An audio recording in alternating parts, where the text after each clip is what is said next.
Welcome to Inside the Skev, and I'm your host, Aaron Masliansky.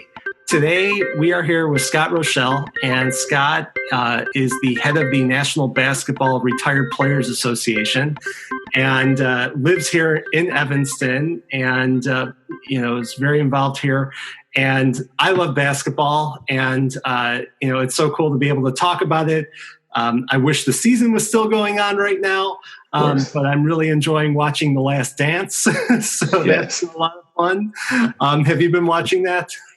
Oh, absolutely. We're watching religiously and doing a lot of work around the documentary as well. We're doing a lot of player interviews and storytelling outside of the actual documentary. Yeah. We actually had a role in the documentary. We used probably about 12 of our members during the All-Star Weekend in Charlotte 2 years ago to do some of the filming. So it's been exciting to see them on screen and see the work we did kind of come to life for the whole world to see. That is awesome. So what does the organization do then? I mean, it helps promote what the players are doing? So we're the official alumni association for the NBA. So anyone who played the NBA, the ABA, the WNBA, and we even represent Harlem Globetrotters for their historical perspective on the game. And so what we do is we work in everything in the transition, player marketing, licensing, health and wellness, career education, anything that deals with a player moving on after their career is what we do. And we're funded by the NBA to do that. Okay. And is every player automatically in the association? Unfortunately, no. We do have to sign players up. Part of our organizational structure is a licensing agreement wherein we are able to take the player's likeness and market it for their passive rights. So they're able to generate passive revenue and royalties and likeness, things of that nature. So we do have to have them actually sign up with us. We've been very fortunate to have a really great, not just a membership program, but a renewal program as well. Anyone who joins us, we have over a 95% renewal rate, partially because of the financial piece, but the other piece is the community building, where we are the community that players have known their whole life. So when they leave the game, we're able to continue that. The locker room feeling, the camaraderie, the family is what the association is. And so we have over 1,000 members right now, again, comprising of all four of those categories. And things are really good. We have younger players joining us. The NBA is getting close to the 75th year. With that being said, we have a lot of older members. And so when you have that many members and that kind of diversity, it's important that we recruit different segments and really focus in. And so it's been nice to be able to see the younger players see the value and come into the association to join a lot of the older 50, 60, 70, 80, even 90-year-old former NBA and ABA players. And do you do a lot of things with current players and having them interact with the retired players to get some guidance? We try to. The transition from active and retired can be daunting for them. So we try to get to the current players as much as possible to help them understand what transition will look like. If they transition well and they know what their next act is going to look like, they're able to really focus in on what their purpose is. When you leave a game of basketball, you lose a sense of purpose. It's been what they've done at a very high level for so long. And so we try to, one, let the active players know what we're doing, and also kind of let the active players see that this is life after basketball, and they didn't create the game of basketball. They're awesome athletes. They've done tremendously well, but there are other players who paved the way for them who've done a tremendous job, not just on the court, but off the court. We've had court cases we've had to fight in the past for free agency and early entry. Our members, one of our founders, Oscar Robertson, was one of those litigants. Our past chairman, Spencer Haywood, was a litigant to begin the early entry into the NBA. So, that historical perspective is important for us, and we really try to help the active players understand what that means. Yeah, I mean, it's really players' rights. And the NBA has changed so much over the course of its history, where in the 70s, it was basically struggling to survive. Yes. And the ABA had to roll into the NBA.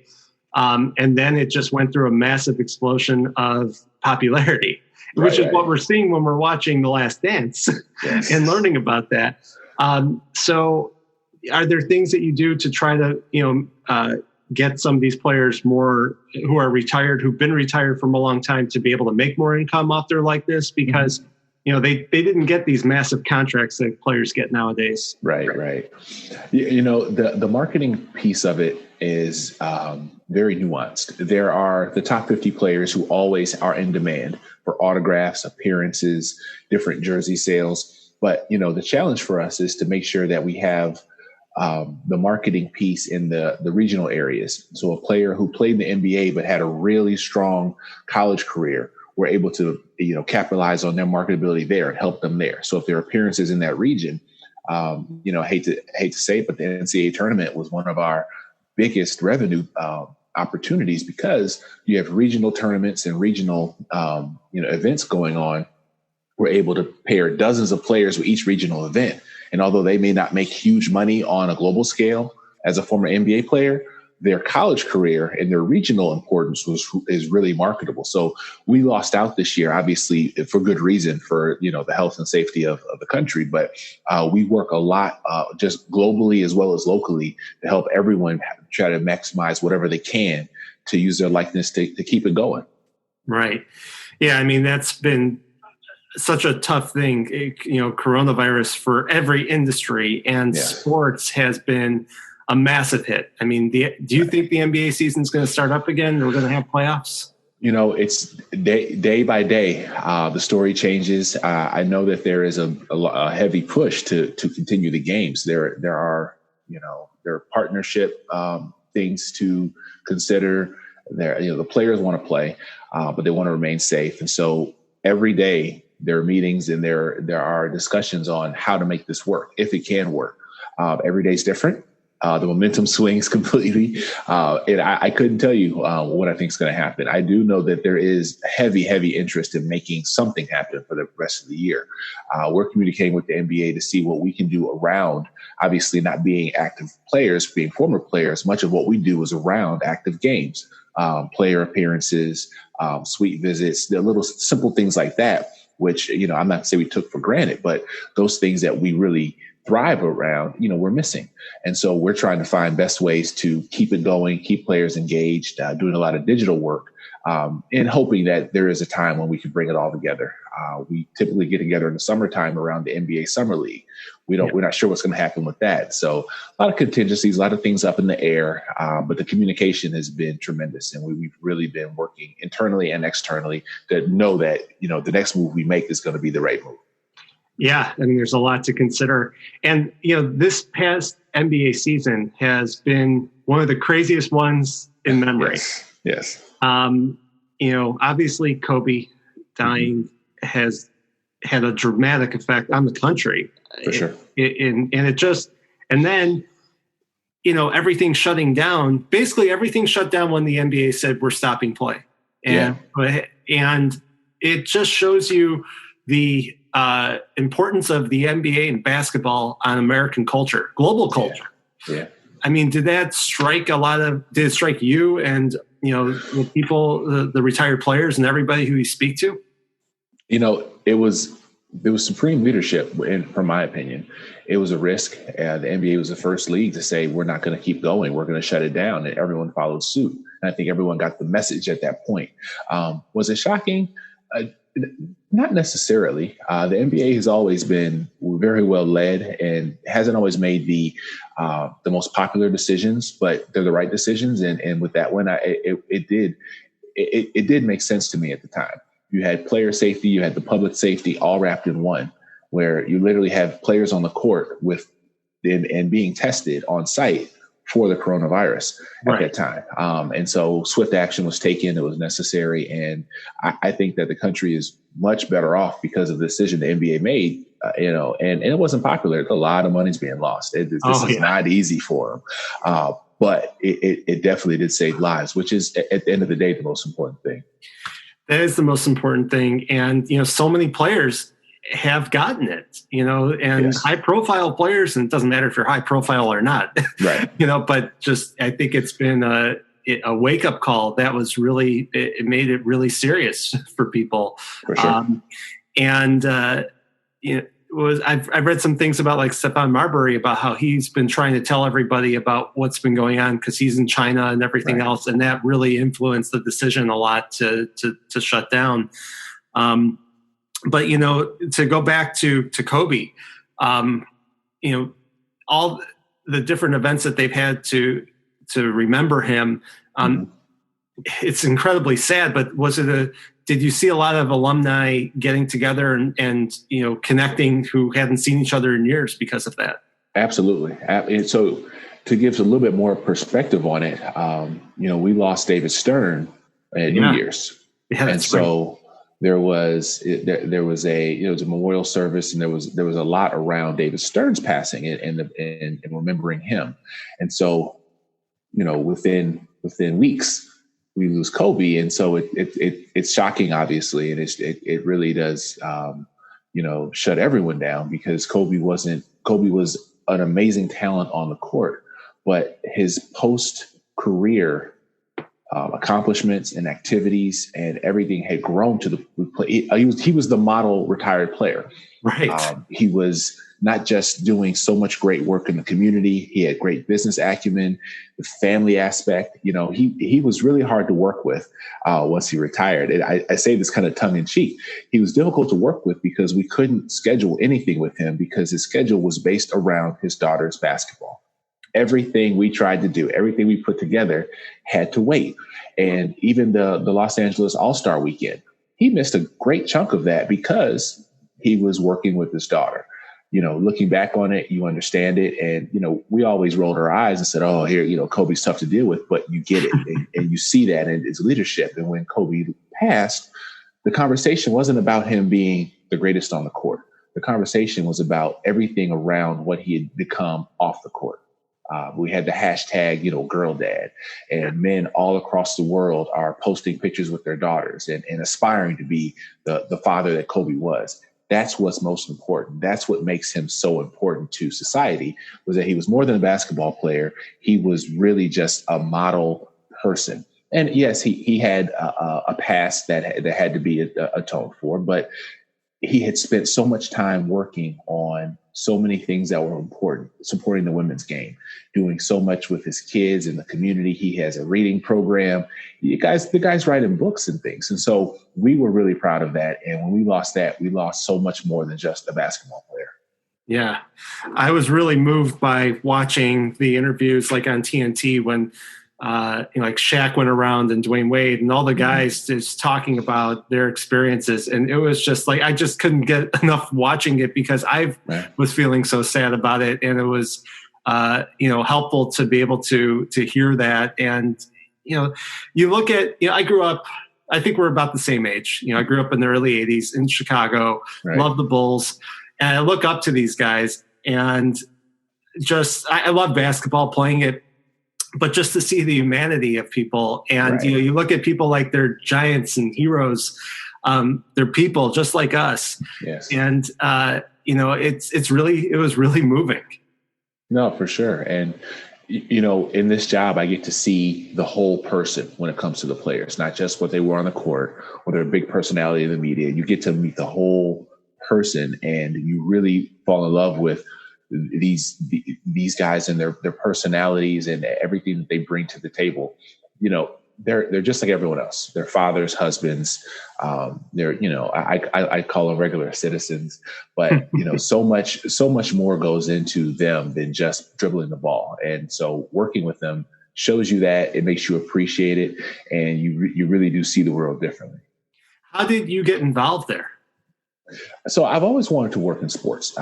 Always been involved. I played basketball at a young age, and even as a kid, I wanted to find a way to find a career in sports. However, it's not really easy, and so I took a traditional route. I went, after college, I went to grad school and law school, and I always kept my interest in sports, but nothing really, worked. And so I had a mentor that told me, "Hey, get the best education you can, get the best training you can in legal, and things will work out." And that's kind of how it worked out. I was in a mid-sized law firm in the city practicing and doing sports work nights and weekends. And fortunately, I had met enough people and worked with enough people that opportunities came my way. And when the association moved from New York to Chicago, I was able to not only have a legal practice that supported sports entities and athletes, but the relationship to be able to work with the association and then eventually become an employee of the association. And in 2017, when the CEO stepped down, I applied for the job, and I had been there for 4 or 5 years and worked with everyone, worked with the board, and had been working in programming. And that momentum really helped to carry me into the job. And so, since then, it's been amazing. Really love the again, we talk about the on-court stuff, but the off-the-court stuff is so much more important. Helping players get their educations, finish their, finish up their college credits so they can go into a second career, working with players in the community, doing so many youth clinics and different things, seeing them in their element really is the best part of the job. Law practice and being at a mid-sized firm, look, everyone who's a lawyer will tell you that, there are elements of the job that are fun. There's nothing compared to being involved in sports and on the player side, working with players and then having that impact with them on a daily basis. Yeah. I mean, do you pinch yourself sometimes when you're all the time with these people? I tell you what, Aaron, if someone figures out that I get paid to do this, we're all in trouble. I'll put it that way. No, it's amazing. You get to travel the world with the players. You get to do so many amazing things with them, and it's a career. I couldn't be happier. I couldn't be luckier to have the opportunity, because it is really it doesn't feel like work. And even I had a funny story. The first board of directors meeting I worked in, I was taking the minutes for the meeting, and it was a marathon meeting. I'm legal counsel. I'm just the kid in the corner, and we're on the 4th or 5th hour. I've used the bathroom, and I'm sweating, and I'm trying to keep up with the minutes and the notes, and I'm complaining to myself. I'm going, God, this is the worst. And I look up and I look at the table, and there are 4 Hall of Famers. Of them, 3 of them are the top 50 of all time, and I'm in the room with them. And I said, you know what? This is going to be okay. It could be worse. So I haven't complained since. Well, I have, but no one listens. But no, in all seriousness, this is amazing. The people you get to work with and meet, and again, traveling with these guys and seeing the way they impact people, seeing kids who never get a chance to meet ball players, get a chance to not just take a picture, but learn basketball from them, or get a pep talk from them about what it means to be a good person, a good student, and how you become successful. That's amazing. It really is. I wish I could broadcast for the world to see, because it really is special. And we don't normally see it. All we normally see is the basketball part of it, but there's so much more of it that really does work well. There's so much more. And, I was listening to an interview with Dikembe Mutombo and David Axelrod, and learning about what he's doing around the world in global diplomacy. Right. And I mean, it's incredible what he's up to. Yes. And so Dikembe is the kind of guy. So I've traveled with Dikembe a couple of times, and we went to China. The first time I went to China with him, we had a shopping trip, and people are jumping in the vans. We're going to shop, and Dikembe is writing out a list. So Dikembe, what are you doing? He goes, well, I'm making a list of the supplies I need to find while we're out here for the school. For the hospital and the school that I'm building. I said, oh, that's great. So everyone else is trying to find, fashion and great, trinkets and tourist things. Dikembe spent hours that day finding walkie-talkies and different things that he could buy for the hospital that he built back in Africa. And so, that was the difference for me. I said, you know what? Dikembe, you came all the way over here, and your only focus is the work that you can do for the people that you support back in your home country. And he said, yeah, that's it. He said, Scott, what else is there? I said, well, I get it. He is an incredible human being. And I think it's because, they are playing. They're ultra athletes, unbelievable. I mean, I've played basketball with people who are like Division III, and they blow me away. I'm like, what? Right. And then people ask, like, oh, are like NBA, like the worst NBA player? Is the worst NBA player good? It's like, they're in the NBA. Yeah, amazing. Yeah, they're incredible. Right. And they compete with each other on such a high level. And you just see how much it means to win and that perseverance, and that they could take that. It's so important what you're doing to be able to help them harness that motivation and skill, an unbelievable experience to anything in the world. And they do attack the rest of their lives that way. The biggest thing we have to do, we don't have to motivate them. We don't have to do anything but give them the options of what else there is out there for them, and kind of set their shoulders in the right direction. Once we do that drive, that competition, that need to be the very best always comes through. And so when we set them up with classes to finish their degree, they're finishing the degree. They're doing well in classes. They're doing those things. They just need to have the options and understand that once this part of your life is over, this is the next piece, and this is how you attack it. Once you show them, they're good to go. That's been a really great thing to see firsthand, because you hear the stories and you hear about athletes aren't good at this. They can only do this, or they're not good at business. And I'll tell you, athletes in business have the same success rate as you and I. How many people do you know who start a business and are wildly successful with it? It's the same rate of success. The problem is that the lights are on them and we're watching them. And if they fail, we're accustomed to watching them either succeed or fail in front of us.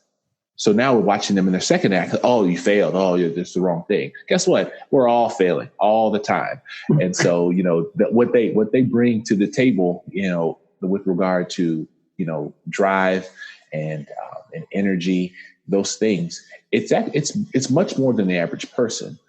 We just treat them differently if they don't bring the same results that we expect them to have on the court. Well, we have such high expectations. Yeah, and so that's what we work through. We work through the mental aspect of it. We do a lot of mental health preparation, and it's not that they're in mental health trouble. It's that they've transitioned away with an identity crisis that the normal person doesn't deal with. We have transitions in our lives, right? We go from school to school, maybe career to career. They go from being world-class athlete known to the world to not. And that in between, and that the space in between there, you got to have some vision and some direction. Otherwise, a lot of things can go wrong. Is that why the organization was started? Yes. The organization was started and to, first of all, build the community so that players knew that there was a place for them. But it was also an advocacy group early on. There were pension rights and different things that players who play the game didn't feel as if they were receiving. We're so fortunate now to have the very best pension in pro sports, the best healthcare plan of any pro sport, with lifetime health benefits for anyone who's played 3 years or more for life. If you play, and there's a graduated system, 10 years or more, your whole family, all those things. No one else has that. The pension benefits, again, are amazing. And the last collective bargaining agreement gave us more money on top of an already great program. So, the association was started early on in 1992 to get these things going. Right now, we're living in the world that we wanted to see back in 1992. So it really is important for us to seize the opportunities and really build upon what our founders put together. Yeah, I mean, it sounds like it's been very successful in doing so. And, the NBA just seems like such a, compared to the other leagues, you're not coming out of the league with concussion problems in CTE. It's an incredibly diverse league in terms of, coaches, leadership, players. It just seems like the league has really been forward thinking as it's grown and evolved, right? Absolutely. Yeah, another example of that, you mentioned concussions for NFL players. We don't come out of things squeaky clean. I mean, we have the orthopedic injuries are always there for anyone who's played sports. But what we learned a few years back was that basketball players were at very high risk of cardiovascular disease and issues. And so we screened for that. Throughout the year, we work with the NBPA to do screenings across the country. Part of it is the cardiovascular nature of their sport. They're larger individuals. They have larger hearts. Any athlete has an enlarged heart, and when you stop, your heart is accustomed to moving in that way. And so, and there are other medical reasons for it. There's cultural reasons, and some guys just don't continue to train. Their diets change, and so we lost a number of players to heart disease in a very short period. And so we began screening for it. We've caught heart defects. We've had players go in and have transplants from the screenings. Oh wow! There's been quite a bit of response to the screenings, and really I go through the screenings twice a year. It's really thorough. It's a full hour full of everything you can think of: stress tests, blood draws, and that has helped our players tremendously. But again, it's the forward thinking of the NBPA and the NBA to think through, hey, if we're losing guys to this, we need to go out and screen for it proactively. And again, I can't thank the active players enough for what they've done for us. Well, I mean, you look at like Will Chamberlain. He died from a heart issue, right? And yes. And you Moses Malone, Daryl Dawkins. When we lost those two in very short succession, it was time to act. Absolutely. And then even seen active players die on the court with different types of issues. And yes. It's scary. Yeah, for sure. Yeah, absolutely. Yeah. Well, I mean, you really look out for the players. But the organization also looks out for the world and does a lot of, public good. Do you do a lot with NBA Cares? Yes. So we have a full court press youth clinic program that we do. And it started about 7 years ago, where we were literally taking 5 or 6 players into 5 different cities and doing clinics. And it's grown to about 20 cities a year.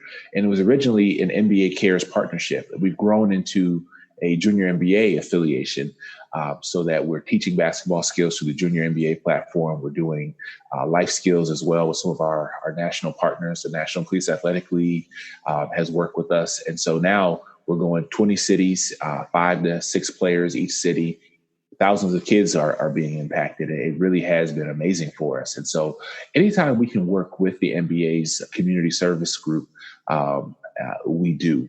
Our players are always looking for opportunities to get involved in the community, basketball side, or just, in during All-Star weekend, doing the day of service, things of that nature. The players understand that they've been fortunate. They understand that they have had a very amazing life because of the game of basketball. And for that reason, they want to give back, and they want to give as much as they can with regard to knowledge and time. And so, the NBA's community service group has been a very, very welcoming partner of ours. And we're looking to do more, as the future unfolds and we're able to get back into the public spaces and do work together. Yeah. I mean, let's talk about that a little bit. I'm sure you're incredibly affected by coronavirus and what you can do in terms of programming. Mm-hmm. How do you see this unfolding, and, how have you shifted right now to, continue to be a light onto the community? So as I said earlier, day by day it changes. We hope to have an opportunity to do some outreach. As a membership organization, one of the strengths is our events and our ability to bring people together, bring players together, to keep that family. Because we can't do that in person, we've done it digitally, and it's been, I would actually say we're thriving in that space. We've actually had more engagement through the digital platforms, social media. We have a twice a week program called Legends Live, where we go on and we stream over we stream off Twitter, Facebook, Twitch, these conversations amongst players.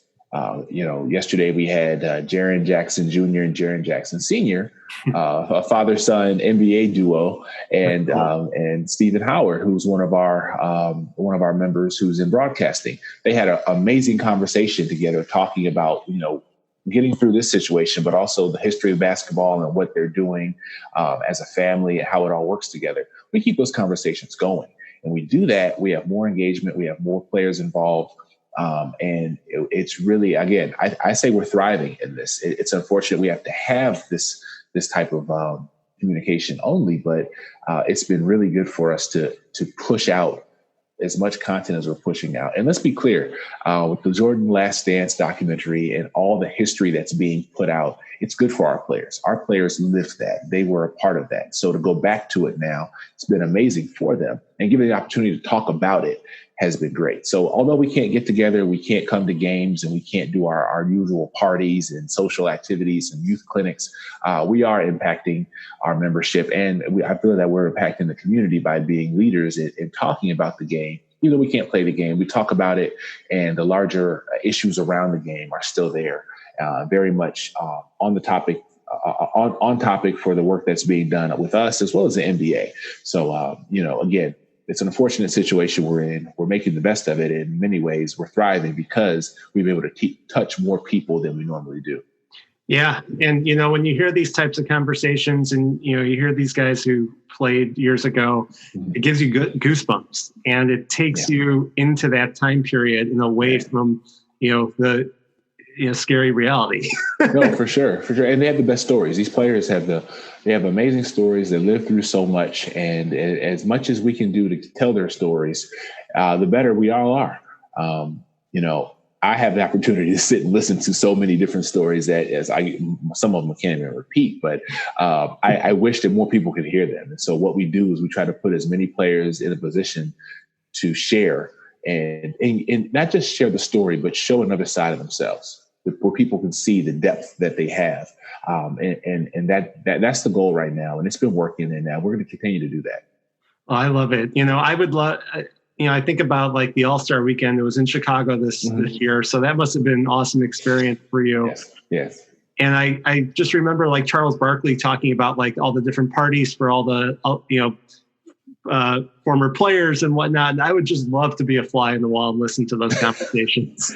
It's great seeing them come together as a community and relive what they had, and knowing what they're missing by not having that, by not being in the locker room with the players all the time. Seeing that connection is amazing.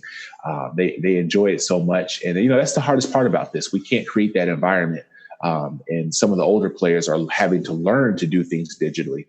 We've been teaching Zoom classes for the older guys to get on, and having their children or their grandchildren show them so that they can be involved, because, nothing's changing anytime soon with regard to this. So, but no, that's the best part about it. The guys love each other. And as an executive for the association and the staff, our job is to create those opportunities and then get out of the way and let them have it. They don't come to see me. They don't come to see the staff. They come to see each other. So we create the environment. We have amazing staff that works on these things. We put together the very best events for the players. And then we get out of the way. We get out of the way and we watch. And sometimes we'll all sit in the corner and just go like this and go, wow, this is amazing, But yeah, it's good. It's amazing. Where are your offices, by the way, in Chicago? So we're in the financial district at Jackson and LaSalle, and we sublease from my old law firm. That's kind of the relationship started. The association moved from New York, and the firm I was with had 8 offices that were empty because a bankruptcy group left.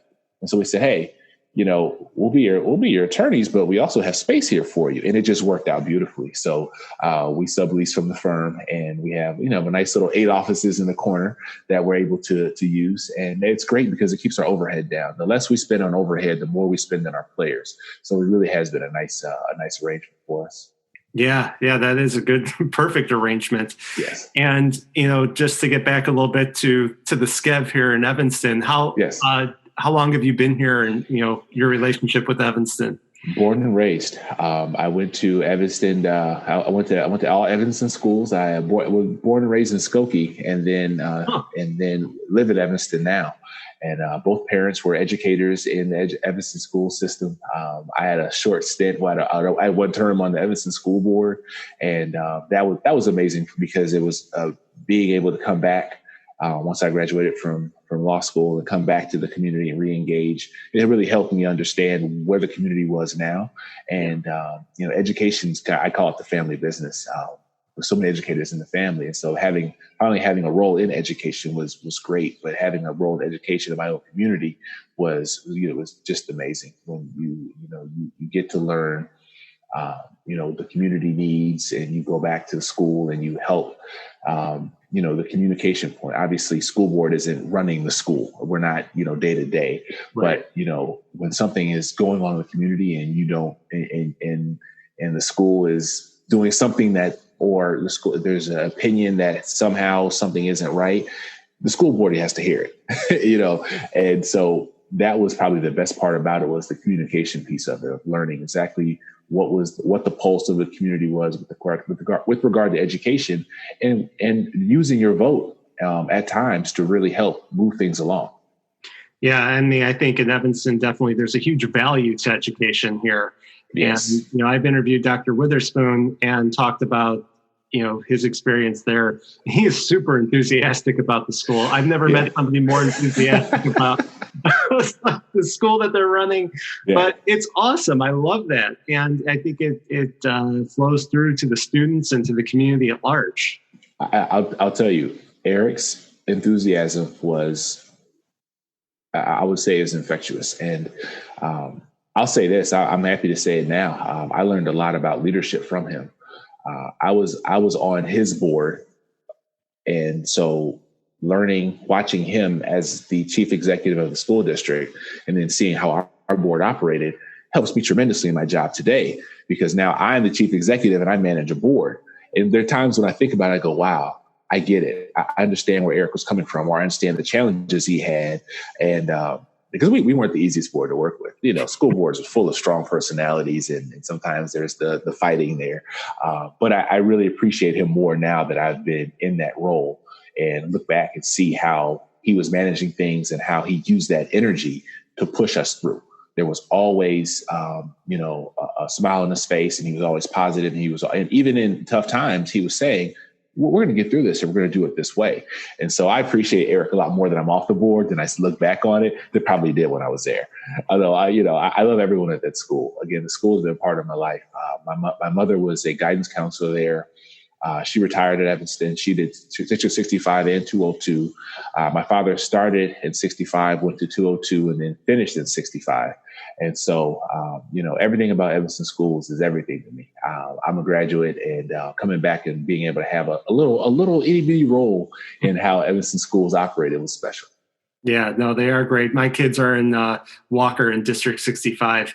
And you could just see the enthusiasm that people have. And, right now it's a trying time. My kids are upstairs, trying to do their work. And I don't know if you have children or not, but I don't know. Yeah. So it's a little bit less of dealing with some of that stuff right now. But it's important, I think, that they're able to be resilient. We all need to be resilient during these times.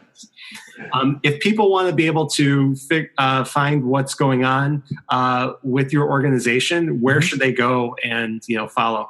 Good question. Our website is legendsofbasketball.com. Our social media handles across all outlets is at NBA alumni. So Twitter, Facebook, Instagram, and Twitch. It's at NBA alumni. Come find us, come interact with us. We do a lot. We're doing a lot right now. Every Tuesday and Thursday, we have a live stream speaking from player to player. And on Sundays, right before The Last Dance airs, we have a pre-show with Scott Williams, who was one of the Bulls on the first 3 championships. So come check us out. We'd love to talk to you, love to hear from you. And if you want to find out what the players are up to, we're happy to tell you. That's awesome. Yeah, I can't wait. And I want to interact and ask some questions to the players. So absolutely fun. Yeah. Stay on for just a moment, but I really appreciate you being here, and everyone for watching or listening, and everyone please stay well. Yeah, thank you so much for having me. It's a pleasure, Scott.